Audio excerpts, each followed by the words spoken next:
حضرت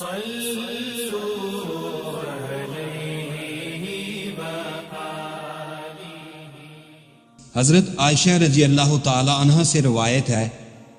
کہ رسول اللہ صلی اللہ علیہ وآلہ وسلم لوگوں کو کسی کام کا حکم دیتے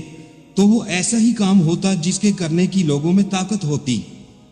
اس پر صحابہ اکرام رضی اللہ تعالی عنہ نے عرض کیا کہ یا رسول اللہ، ہم لوگ تو آپ جیسے نہیں ہیں، آپ تو معصوم ہیں اور آپ کی اللہ پاک نے اگلی پچھلی سب لغزشیں معاف فرما دی ہیں، اس لیے ہمیں اپنے سے کچھ زیادہ عبادت کرنے کا حکم فرمائیے۔ یہ سن کر آپ صلی اللہ علیہ وآلہ وسلم ناراض ہوئے، حتیٰ کہ خفگی آپ صلی اللہ علیہ وآلہ وسلم کے چہرہ مبارک سے ظاہر ہونے لگی۔